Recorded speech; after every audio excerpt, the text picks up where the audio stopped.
I suspect that we've all done it at some point. We've spent 5 minutes looking for our glasses when they were sitting there on top of our heads. We've rummaged through drawers and sofas looking for our keys when they're sitting there, right there on the counter in front of us. We've rummaged through the refrigerator looking for that carton of milk, and it's sitting there right on the top shelf, staring us in the eyes. I think it happens a lot.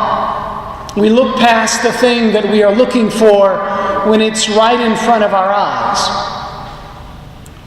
Because sometimes what seems obvious is not so obvious. And we see this clearly in our gospel passage today in this interaction between Jesus and Simon the Pharisee. Jesus is just pointing out what is obvious. Let me tell you a story, Jesus says, about two creditors. And it's a clear story. It's not a difficult riddle to figure out. It has a pretty easy answer there at the end. And then Jesus asks this seemingly overly obvious question. Simon, do you see this woman? I mean, how could he not see this woman? She's a known sinner. She's run into this formal dinner. She's interrupted everything. She's weeping and falling at the feet of Jesus. She's dumping oil all over the floor. I mean, she's making a mess, really, of the whole thing. And yet Jesus asks this question, do you see this woman?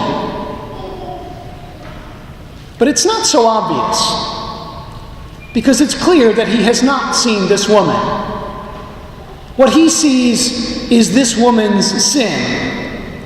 He sees the stigma that the community has laid on top of her that has covered her for so many years. But Jesus asks, but do you see her? Do you see her desire to be forgiven? Do you see her need to be forgiven, her need and her desire to be free? Do you see her? Do you see the person that is in front of you begging to be healed, begging to be set free? And this question is for all of us. Do you see Christ? Do you see him begging for your heart? Do you see him in the face of the man who is struggling with depression? Do you see him in the woman who is struggling with some sort of disease and infirmity? Do you see him in the face of the poor and those who are longing to be helped? Do you see him? Do you see the person of Jesus who has come to save us, who is begging even now for your heart? It's not such an obvious question, I don't think.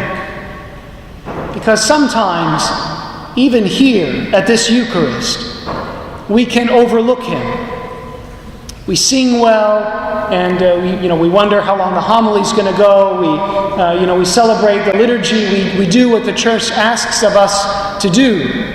But do you see him?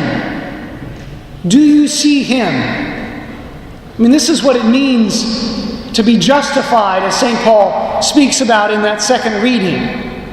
To be justified means to be lined up correctly. When you're working on a document in Microsoft Word, to justify the margins means to line up the margins on either side. To be justified by faith means that we are lined up, means that we can see things clearly. It means that we can look past all the stuff that people pile on top of other people so that we can see the person.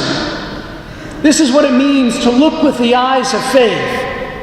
To be lined up so that we can see the one whom God has set in front of us. To see with clear vision. It doesn't mean that we are better than other people, that we are more righteous than they are.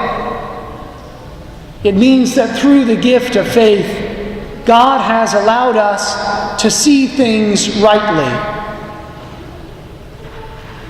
And this is what we need. To see the person.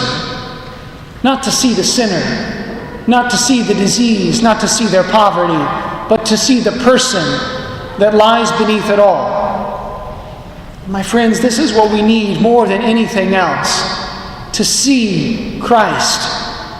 He is the reason for this parish. He is the source of our ministry, and He is the one that everyone in this community is looking for. We need Him.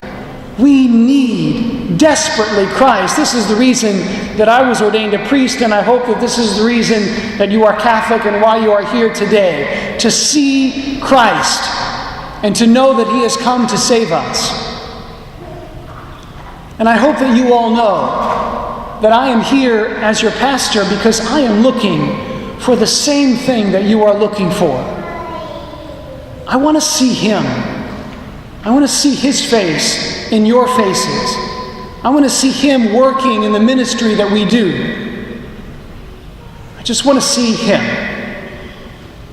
Because without Him, there is no reason to keep going. I don't want to take another step or another breath in this life if He is not present. I want to kneel down next to the woman and wash the feet of Jesus with my tears because I am a sinner. And if I had hair like her, I would dry them with my hair. I hope that together we can kneel at the feet of Jesus and anoint His feet with our lives of prayer and our lives of service. This is the value of our common life together as brothers and sisters in Christ. We can help each other to see His face, and we can kneel together, giving Him praise and honor for having mercy on us.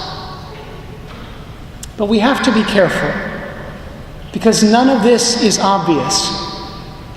It takes work for all of us to answer this question again and again for ourselves when we are at home, when we are here worshiping God, when we are at work. Do you see Christ? Do you see Him? And if so, then how do we honor Him? How do we worship Him? How do we adore Him? Because He has come to save us and to set us free.